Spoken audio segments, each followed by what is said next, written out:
Cuando recuerdo lo que sentí al ver las dos publicidades de Banjo-Kazooie, o más puntualmente la de Banjo-Kazooie y 2 años después la de Banjo-Tooie, creo que va a sonar exagerado, pero creo que es la definición de amor a primera vista. Había pasado por lo menos 12 veces el Mario 64 y cuando vi esos gráficos tan superiores en comparación, la verdad quedé impactado. Suscríbete para más, un clic pequeñito, pero muy importantito.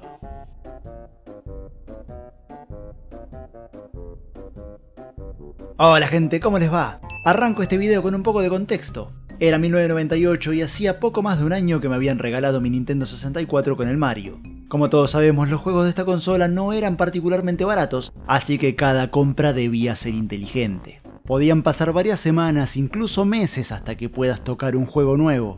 No solo había que ahorrar, también tenías que investigar, pues realizar una compra que luego resultara en un mal juego no era una opción. Así de heavy era. Al menos hasta ese mágico día en el que descubrí a un pequeño gran salvador que tuvimos aquí en Argentina. Pero eso es tema para otro video. Como sea, cuando vi la publicidad de Banjo-Kazooie no tuve ninguna duda. Ese sería mi siguiente juego. Obviamente escuchar la voz de Carlos II, Picoro en Dragon Ball Z, con su gran presencia sonora narrando ese anuncio fue un factor influyente. Un factor que acompañaba de manera magnífica las imágenes que tenía frente a mí. Imágenes que me demostraban que aún dentro de la misma consola había mejores gráficos que yo podía experimentar de la mano de otros juegos, como el que nos compete en esta ocasión, o Donkey Kong 64, del que ya hablaré en otro video. Banjo-Kazooie fue mi primer juego con historia, mi primera experiencia viendo una intro de varios minutos en la que pasaban muchas cosas, una más llamativa que la otra. Gruntilda hablando con su caldero, diciéndole que no era la mujer más linda y ella haciéndonos reír al enfurecerse por esto, Tutti siendo raptada por la bruja para robarle su belleza, una buena agarrada a piñas que aunque no se alcanzaba a ver, todo el terremoto presenciado desde adentro de la casa de Banjo y un buen conjunto de sonidos te daban una idea. Toda esta divertida cinemática para luego darte control sobre los protagonistas y al toque hacerte pasar por un campo de práctica muy variopinto para que aprendas muy fácilmente a dominar los movimientos básicos. Definitivamente el tiempo de ahorro y mi dinero valieron cada maldito segundo y centavo respectivamente, pues estaba muy satisfecho con lo que estaba experimentando. Y eso que el juego apenas estaba empezando. Aunque fue por breves segundos, los gráficos que contemplé al ver las publicidades fueron suficientes para estar seguro de mi compra. Esas ondas en el agua, esa dinámica con la que jugaban sus luces y sombras, esas hermosas partículas al recolectar ítems, esos ojos colorinches y expresivos, no había dudas. Ya tenía definido mi siguiente salto desde Super Mario 64. La música estuvo a cargo de un grosso, Grant Kirkhope, conocido por componer para grandes proyectos de la historia como GoldenEye 007, Perfect Dark y Donkey Kong 64. En la actualidad también es reconocido por ser uno de los líderes en el desarrollo de Yooka-Laylee, un título que supo traer de vuelta en HD y con espíritu renovado de cara a la actualidad todo aquello que en su momento hizo grande a Banjo-Kazooie. Un genio con todas las letras que con gran maestría compuso prácticamente un solo tema para cada nivel, o mundo como se lo llama en este caso, y luego hizo una docena de variantes distintas del mismo tema para utilizar en diversos contextos, como estar debajo del agua o en sitios de extremo frío o calor, en lugares muy elevados o dentro de otras subzonas particulares como puede ser un baño o un estadio. Párrafo aparte merece su estilo particular de poner esos violincitos en las variantes que suenan durante las batallas contra jefes, algo que podemos notar con mucha más frecuencia en la segunda parte, Banjo-Tooie, ya que tiene varios más, en todos los mundos de hecho. Tan así es su marca personal que, aunque en un estilo diferente, también podemos apreciar la presencia de estos violines en Yooka-Laylee. Ya tendrán sus videos en algún futuro, y me refiero tanto a Yooka-Laylee como al propio Grant Kirkhope. Como dije al principio del video y volviendo a la historia principal, todo este bardo es armado por la bruja Gruntilda, que enojada por no ser la mujer más bella del reino, rapta a Tutti, la hermana de Banjo, para robarle su belleza. Es nuestra misión ahora atravesar toda su guarida abriendo mundos y completando sus retos para rescatar a la niña. Una característica que me resultó muy copada es el hecho de que Gruntilda todo lo dice rimando. Un laburo notable si pensamos lo difícil que debe ser buscar las palabras adecuadas para terminar siempre en rima y al mismo tiempo mantener los diálogos entendibles, congruentes y fluidos. Lamentablemente parece que los chicos de Rareware se cansaron de sus rimas y utilizaron a una de sus hermanas para comunicarle que no lo haga más. Y en la segunda entrega deja de hacerlo al cabo de unos segundos luego de darnos las que serían sus primeras y a la vez últimas rimas en Banjo-Tooie. En esta segunda parte, Gruntilda sigue siendo la principal antagonista y nuestro objetivo principal será evitar que obtenga un cuerpo nuevo utilizando una de las máquinas de sus hermanas. El Big Ol' Blaster puede robar la fuerza vital tanto de lugares enteros como de seres vivos y acumularla para luego ser utilizada por o para otra persona. Las historias no tienen mucho más desarrollo que esto, aunque sí podremos experimentar una buena cuota de interactividad entre nuestros protagonistas y los habitantes de cada mundo. Situaciones que darán oportunidad a momentos graciosos de la mano de Kazooie cada que haga uno de sus comentarios ácidos y barderos, usualmente seguidos por un llamado de atención por parte de Banjo. También de forma random, Gruntilda nos hablará mientras recorremos su guarida y las islas, a veces para bardearnos y otras para enaltecerse. En el video sobre Spyro les comenté que cuando era niño no sabía inglés, así que al rejugar de grande tanto Kazooie como Tooie pude disfrutar de todo el contenido conversacional que había. Elemento que hasta hoy disfruto en los juegos que lo tienen, pues es prestando atención a las charlas que uno llega a conocer las personalidades, tanto en el mundo real como en los juegos. Ya deja de ponerte filosófico, oblígame. Un elemento del que obviamente tengo que hablar son los movimientos que Banjo y Kazooie tienen a su disposición. Son cerca de 20 en la primera entrega contando los básicos más los aprendidos en los mundos y están tan bien integrados con los objetivos a cumplir usándolos que se vuelve inevitable aprenderlos muy fácilmente y jamás olvidarlos. Pasando a los niveles o mundos como se los conoce aquí, son literalmente de mundo abierto. Banjo-Kazooie bien podría ser considerado un precursor en este sentido. Una vez dentro de cada mundo se puede completar en el orden que queramos, aunque lo recomendable es priorizar la búsqueda de las habilidades enseñadas en cada mundo para así poder recolectar las piezas con la habilidad necesaria y no tener que volver luego.